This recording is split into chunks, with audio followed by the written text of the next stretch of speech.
Dear students, have a nice day to all and welcome all of you in JDS International School Lockdown Science classes. This video is for class 10th standard. In previous part 5th video of lesson 1, we will learn about all types of chemical equation. Today, we will understand about the effect of oxidation in daily life.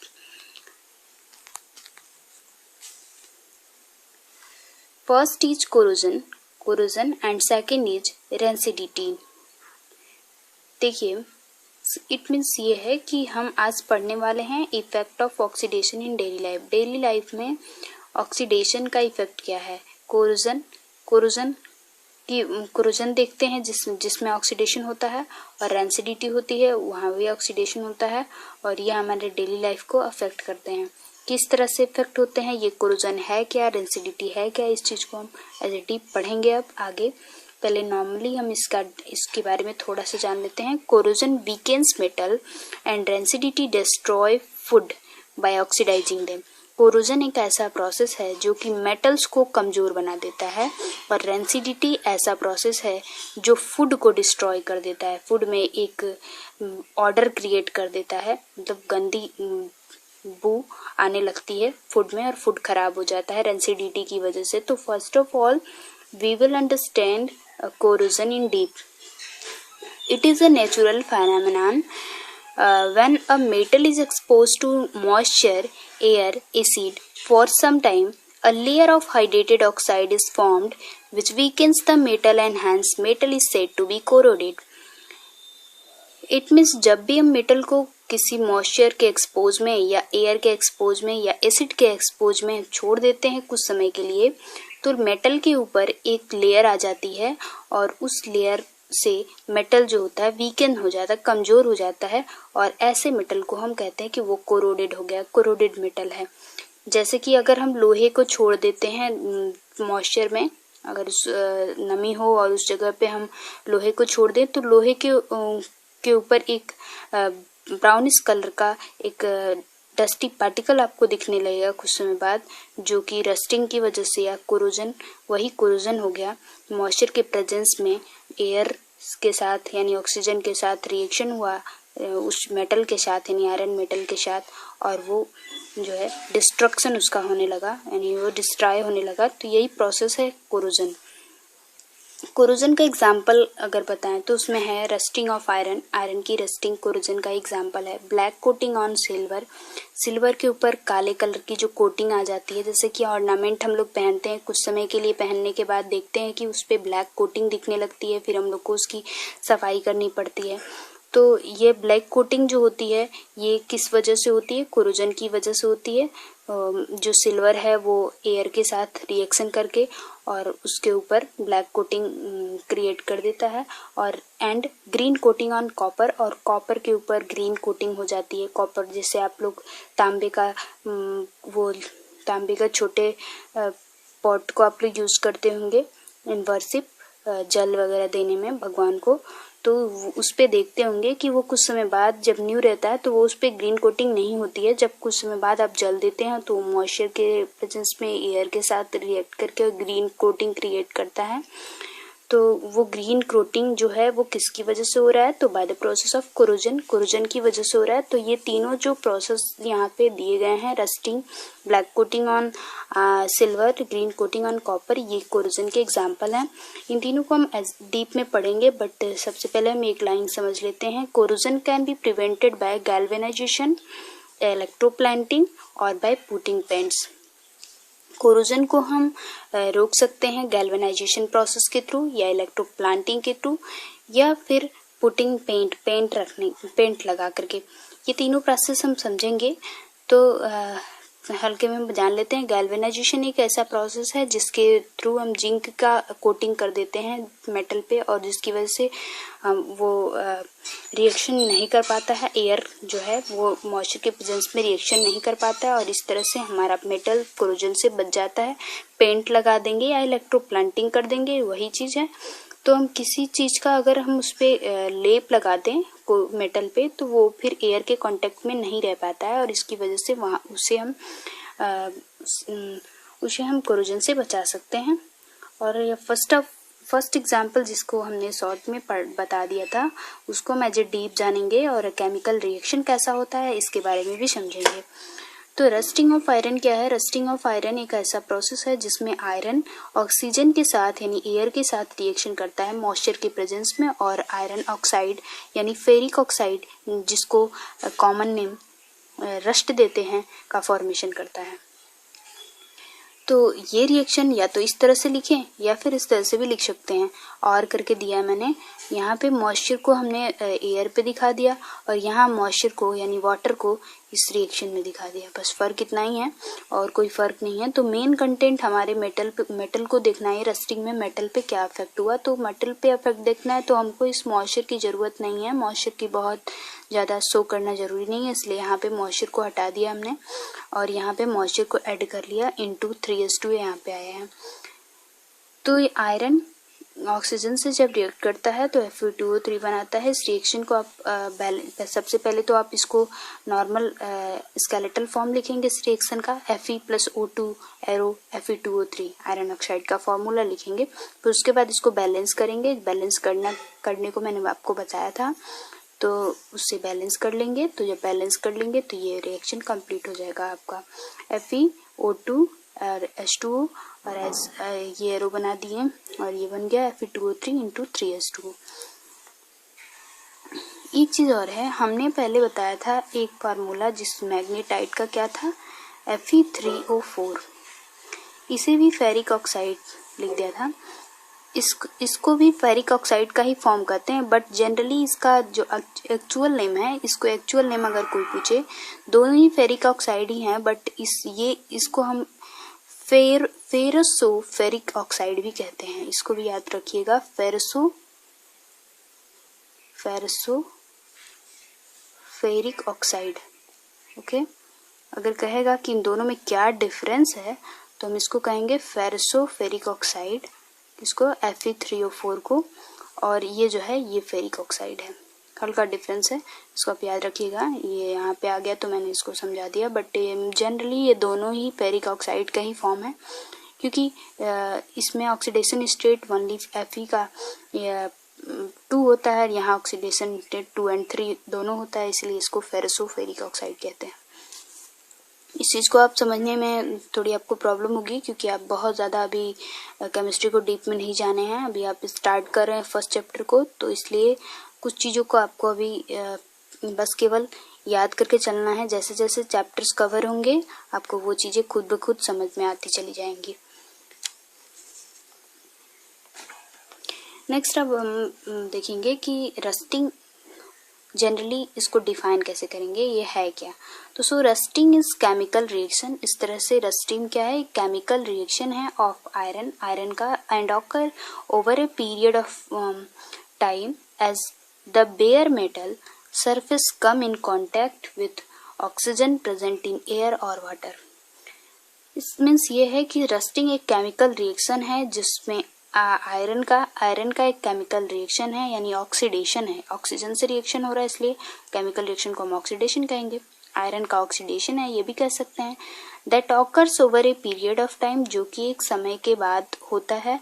जब bear metal पे, bear मतलब कि जो कि जिसपे कुछ किसी चीज का कोटिंग ना हो, वो एकदम जिसको कहते हैं मतलब नंगा हो, उस पर कोई कोटिंग ना हो, ना ही कोई किसी चीज़ का लेप ना लगा हो। तो बेयर मेटल्स जो है अगर हम कुछ समय के लिए उसको छोड़ दें, कम इन कांटेक्ट विद ऑक्सीजन, तो वो ऑक्सीजन के कांटेक्ट में आकर के और एयर में या वाटर में क्या करता है, रस्ट का फॉर्मेशन करता है, यानी उसकी रस्टिंग होती है। देखिए एक चीज़ और है कि यहाँ पे हमने कहा कि मॉइस्चर के प्रेजेंस में, तो कभी कभी हम क्या करते हैं, आयरन को ऐसे ही रख देते हैं बिना मॉइस्चर के। आप सोचते होंगे कि वहाँ तो मॉइस्चर नहीं था फिर भी वहाँ रस्टिंग हो गई, तो ऐसा नहीं है। रस्टिंग जो है वो मॉइस्चर का मतलब ये नहीं कि अब एकदम लिक्विड ही कांटेक्ट में, लिक्विड के ही कांटेक्ट में होगा तभी वहाँ पे रस्टिंग होगी। रस्टिंग तब भी होगी जब हम एयर में रखेंगे, क्योंकि एयर में जनरली वेपर होता है और वेपर भी तो लिक्विड कंटेंट ही, एक मॉइस्चर ही है, एयर में भी मॉइस्चर प्रेजेंट है, तो वहाँ भी रस्टिंग होनी है। रस्टिंग जरूरी नहीं है कि एकदम लिक्विड में ही होगा। तो आप समझ गए हैं। तो रस्टिंग के बारे में और थोड़ा सा जान लेते हैं। रस्टिंग डिस्ट्रॉय आयरन को डिस्ट्रॉय कर देता है एंड वीकन आयरन, और आयरन को कमजोर कर देता है। The method to prevent rusting of iron, जो मेथड जो कि आयरन के रस्टिंग को प्रिवेंट करता है वो कौन कौन से मेथड हैं। तो फर्स्ट मेथड जो है by painting the iron object which do not allowed air to come in contact with iron object. पहला मेथड जो है वो पेंटिंग है, जिसमें आयरन के ऊपर पेंटिंग कर देते हैं जिससे कि वो एयर के कांटेक्ट में नहीं आ पाता है। जब एयर के कांटेक्ट में नहीं आ पाएगा तो वहाँ रस्टिंग नहीं होगी। एंड नेक्स्ट है ग्रीसिंग और ऑयलिंग।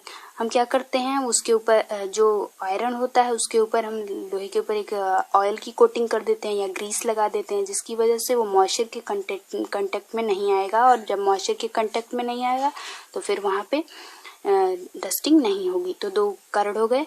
और नेक्स्ट है बाय गैल्वेनाइजेशन। गैल्वेनाइजेशन करके, गैल्वेनाइजेशन में हम बताए हैं कि जिंक की कोटिंग की जाती है।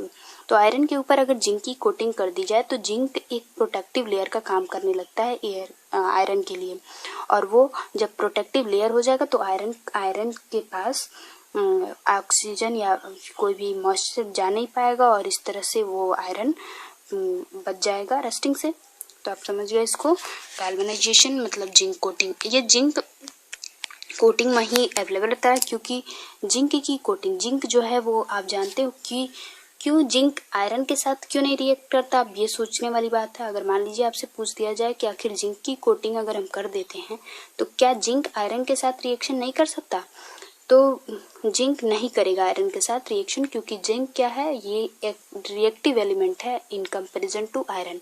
जैसे कि हम बताए थे कि जब कोई एलिमेंट ऐसा होगा जो कि लेस रिएक्टिव होगा और उसको हम हाईली रिएक्टिव एलिमेंट के संपर्क में ला दें तो highly reactive element less reactive को रिप्लेस कर देता है। ये अब हम उसमें पढ़ चुके थे, जो डिस्प्लेसमेंट रिएक्शन पढ़े थे उसमें हम पढ़े थे।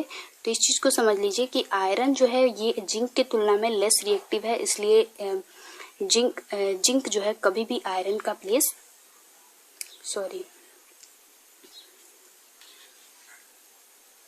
जिंक आयरन का प्लेस नहीं ले पाएगा। लेस रिएक्टिव है जिंक जो है वो लेस रिएक्टिव है, तो आयरन जो है मोर रिएक्टिव है। तो जिंक जो है कभी भी लेस रिएक्टिव है तो वो कभी आयरन का प्लेस नहीं ले पाएगा। ये आप समझ गए। अगर नहीं समझ में आया तो फिर आप कमेंट बॉक्स में से अगेन पूछ लीजिएगा। आगे बढ़ते हैं example number 2। Black coating on silver. Silver पे ब्लैक कोटिंग ये क्यों होती है, तो केमिकल रिएक्शन ये भी है। सिल्वर में ब्लैक कोटिंग, देखिए सिल्वर है, सिल्वर में ब्लैक कोटिंग तभी होगी जब वो हाइड्रोजन सल्फाइड गैस के साथ रिएक्ट करेगा और सिल्वर सल्फाइड बनाएगा और हाइड्रोजन गैस निकलेगा। तो ये केमिकल रिएक्शन है जिसकी वजह से ब्लैक कोटिंग सिल्वर के ऊपर होती है। एक सिल्वर जो कि हम लोग पहनते हैं ये सिल्वर है, और एयर में हाइड्रोजन सल्फाइड गैस प्रेजेंट है। ये हाइड्रोजन सल्फाइड जब सिल्वर के साथ रिएक्ट करता है तो ये सिल्वर सल्फाइड बना देता है और हाइड्रोजन गैस को एयर में रिमूव कर देता है। तो इस तरह से ये सिल्वर सल्फाइड जो बना है, ये सिल्वर सल्फाइड का कलर जो होता है ये इस सिल्वर की तुलना में डिफरेंट हो जाता है। ये ब्लैक कलर का हो जाता है। जो सिल्वर सल्फाइड है इसका कलर जो है वो ब्लैक होता है। तो ये सिल्वर सल्फाइड सिल्वर को ऊपर से कवर कर लेता है। सरफेस पे ही तो रिएक्शन होगा, तो सरफेस पे रिएक्शन होता है तो सिल्वर सल्फाइड और अंदर सिल्वर होता है, उसके ऊपर सिल्वर सल्फाइड आ जाता है। जो सिल्वर सल्फाइड ब्लैक कलर का दिखने लगता है तो ब्लैक कोटिंग वही होता है। अब समझ गए। तो ब्लैक कोटिंग को हम कैसे रिमूव करेंगे इस चीज को हम समझते हैं। जैसे कि प्रिवेंशन उसमें पढ़े थे कि रस्टिंग को प्रिवेंट कैसे करेंगे, वैसे इसमें भी थोड़ा सा प्रिवेंशन जान लेते हैं। तो सिल्वर के ब्लैक कोटिंग को रिमूव करने के लिए हमको जनरली एक टेबल स्पून साल्ट और बेकिंग सोडा का यूज करना चाहिए हॉट वाटर में। मतलब पानी गर्म करके और उसमें 1 टेबल स्पून सॉल्ट और 1 टेबल स्पून सोडा डाल के और उसमें सिल्वर को अगर डाल दिया जाए तो सिल्वर की जो जो सिल्वर सल्फाइड जो लेयर है सिल्वर के ऊपर वो वहाँ से हट जाएगी और सिल्वर में फिर से वापस से चमक आ जाएगी। इन सम केसेस, कुछ केसेस में इस पे टूथपेस्ट भी लोग यूज करते हैं, टूथपेस्ट लगा करके और उसकी सफाई करते हैं सिल्वर की। लेकिन ये जो है कुछ केसेस में हमारे सिल्वर सरफेस के लिए बेकार कर सकता है, जैसे कि उस पे सिल्वर सरफेस पे स्क्रैचेज आ सकती हैं इसकी वजह से। लेकिन सबसे जो अच्छी टेक्निक्स है वो सिल्वर की कोटिंग, ब्लैक कोटिंग को हटाने के लिए, वो है 1 table spoon salt and baking soda का मिक्सचर हॉट वाटर में मिला करके और उसका यूज करना। अब नेक्स्ट एग्जाम्पल को पढ़ते हैं, ग्रीन कोटिंग ऑन कॉपर। ये भी कोरोजन का एग्जाम्पल है, इसमें कॉपर का कोरोजन होता है। तो कॉपर का कोरोजन कैसे होता है, जब कॉपर जो है वाटर, कार्बन डाइऑक्साइड और ऑक्सीजन के साथ रिएक्शन करता है तो वो बना देता है copper carbonate and copper hydroxide का मिक्सचर। कॉपर कार्बोनेट CuCO3 और कॉपर हाइड्रोक्साइड COOH का होल ट्वाइस हो गए यहाँ पे, कॉपर हाइड्रोक्साइड का mixture. Bluish green mixture of copper carbonate and copper hydroxide, जिसको कॉमनली एक वर्ड में कहते हैं पटीना, पटीना कहते हैं। ये पटीना जो है, ये अगर ये एंट्रेंस एग्जाम में पूछता है कि कॉपर की ग्रीन कोटिंग को वन वर्ड में क्या कहते हैं, तो पटीना कहते हैं। और ये जनरली होता क्या है, तो कॉपर कार्बोनेट और कॉपर हाइड्रोक्साइड का मिक्सचर होता है। और ये कॉपर पे ग्रीन कोटिंग क्यों होती है, तो जब कॉपर मॉइस्चर है ना, मॉइस्चर से, कार्बन डाइऑक्साइड से और ऑक्सीजन से, इन तीनों से रिएक्शन करता है तो ये बनाता है। आप इसको बैलेंस करके देख लेंगे, बैलेंस है ये। अब इसका प्रिवेंशन कैसे करते हैं, it is prevented by polishing copper. इसका प्रिवेंशन हम कॉपर को पॉलिश करके करते हैं। जब कॉपर को पॉलिश कर देंगे तो वो ना ही वाटर के संपर्क में आएगा, ना ही कार्बन डाइऑक्साइड के संपर्क में आएगा, ना ही ऑक्सीजन के, तो फिर रिएक्शन नहीं होगी। और इस तरह से कॉपर जो है, ग्रीन कोटिंग, कॉपर का कोरोजन नहीं हो पाएगा और कॉपर पे ग्रीन कोटिंग नहीं आएगी। अब नेक्स्ट टॉपिक है रेंसिडिटी। What is rancidity? तो रेंसिडिटी हमारा सेकंड प्रोसेस है किसका, तो effect of oxidation in daily life. Corrosion के बाद सेकंड टॉपिक था रेंसिडिटी। अब रेंसिडिटी के बारे में समझेंगे। रेंसिडिटी जो है ये भी ऑक्सीडेशन की वजह से ही होता है, जैसे कि कोरोजन ऑक्सीडेशन की वजह से होता है, वहाँ मेटल्स का ऑक्सीडेशन हो रहा था और यहाँ फूड का ऑक्सीडेशन होता है। उस पर कितना ही है, रेंसिडिटी में फूड का ऑक्सीडेशन होता है। फूड में जनरली फैट्स और ऑयल का ऑक्सीडेशन होता है।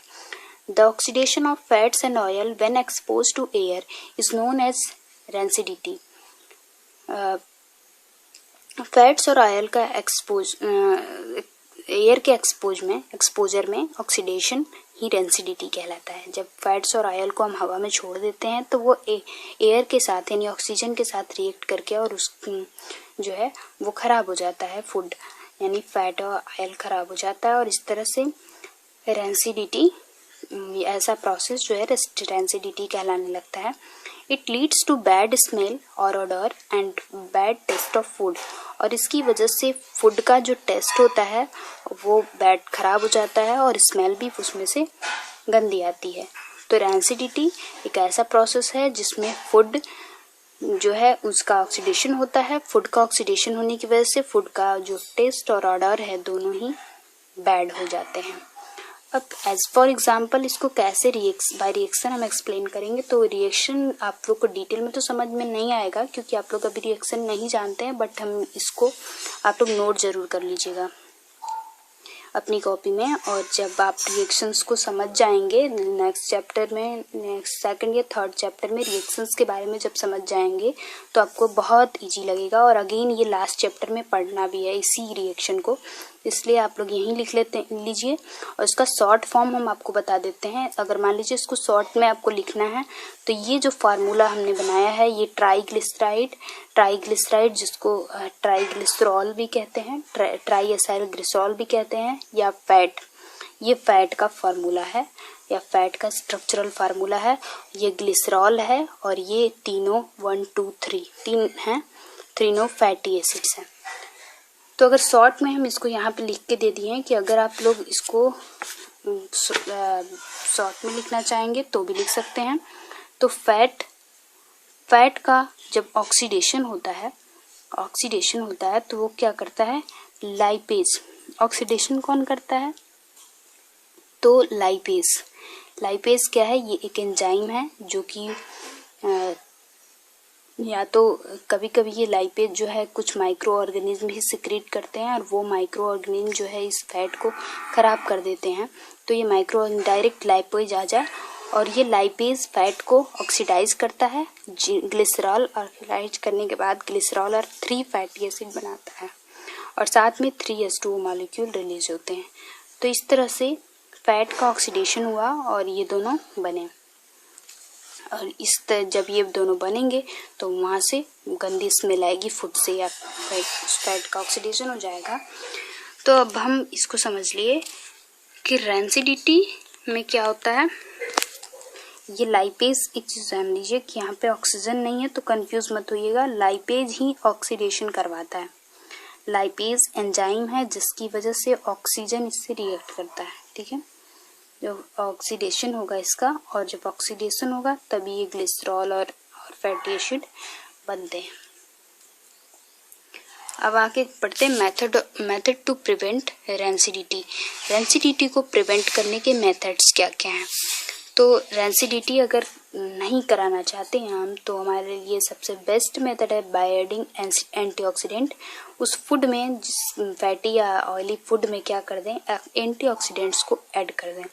तो एंटीऑक्सीडेंट्स क्या क्या होते हैं। तो एंटीऑक्सीडेंट्स वर्ड ही है एंटीऑक्सीडेंट, ऑक्सीडेंट के अगेंस्ट काम करने वाले, यानी उसके विरोधी हो। जो ऑक्सीडेंट है जो ऑक्सीडाइज कर रहा है उस चीज को खत्म करने के लिए हम उसमें एंटीऑक्सीडेंट ऐड कर दें। जैसे कि अभी हम यहाँ लाइपेज की बात किए तो कहें कि लाइपेज जो है ये माइक्रो ऑर्गेनिज्म के द्वारा सिक्रेट होता है। ये माइक्रो एंजाइम सिक्रेट करता है और ये एंजाइम इस फैट को ब्रेक डाउन करता है, फैट को ऑक्सीडाइज करता है और इस तरह से ये उसमें ऑर्डर क्रिएट करता है। तो एंटीऑक्सीडेंट्स जो हैं ये जो ऑक्सीडेशन करवा रहा है लाइपेज जो है उसको क्या करता है, उसको निष्क्रिय कर देता है और जब उसको वर्क नहीं करने देगा उसके एंटी काम करने लगता है और इस तरह से हमारा ऑक्सीडेशन होने से फूड बच जाता है। तो बाय एडिंग एंटीऑक्सीडेंट्स, फूड में एंटीऑक्सीडेंट्स को ऐड करके हम उसके ऑक्सीडेशन को रोक सकते हैं और इस तरह से हमारी रैंसिडिटी से फूड बच जाता है। वो एंटीऑक्सीडेंट जनरली होते क्या हैं, तो एलियम सल्फर कंपाउंड। ये एलियम सल्फर कंपाउंड क्या है तो जनरल में हम बताते हैं ये कहाँ मिलते हैं। जो प्याज है, लहसुन है, ये सारे एलियम सल्फर कंपाउंड को रखते हैं। सल्फर कंपाउंड है, प्याज और लहसुन में सल्फर होता है, इस चीज़ को याद रखिएगा। इसीलिए वो आँख में लगते हैं। जो प्याज में बहुत ज़्यादा सल्फर होता है इसलिए वो आँख में लगता है। उसमें थायोप्रोपेनॉल ऑक्साइड एक केमिकल है जो प्याज में होता है जिसकी वजह से हमारे आँख में लगता है। अगर वो नहीं होता तो हमारे आँख में वो प्याज नहीं लगता। तो एलियम सल्फर कंपाउंड आप समझ गए। और उसके बाद एंथोसाइनिन एक पिगमेंट है जो कि आपके ग्रेप्स वगैरह में होता है और इसका भी यूज करते हैं एंटीऑक्सीडेंट्स के फॉर्म में। और बीटा कैरोटीन है, ये हमारी गाजर वगैरह में होता है। कैरोटीन कैरेट से क्लियर है। और कैटेचिन ये अरवी वगैरह जो होते हैं उनमें होता है, ठीक है। और सुपारी वगैरह में भी होते हैं कुछ, ये टी में होते हैं, चाय में भी होते हैं। और ये मतलब ये एंटीऑक्सीडेंट्स हैं। आज जो करेंटली नॉन एंटीऑक्सीडेंट्स है जो सबसे पावरफुल होता है उसका नाम हम आपको बता देते हैं हाइड्रोक्सी टायरोसोल। इसको याद रखना क्योंकि ये बहुत ही इम्पोर्टेंट है जो कि करेंटली इस समय सबसे अच्छा पावरफुल एंटीऑक्सीडेंट्स के रूप में यूज किया जाता है। Hydroxy tyrosol is most powerful antioxidants that is currently known, ठीक है। इसको अब नेक्स्ट है रैंसिडिटी से बचने के लिए पहला पॉइंट तो था कि एंटीऑक्सीडेंट्स को ऐड कर दें और दूसरा पॉइंट है keep food in air tight container. Food को एयर टाइट कंटेनर में रखें ताकि उसमें एयर एंट्री ना करे। जब ऑक्सीजन एंट्री नहीं करेगा तो फिर रैंसिडिटी का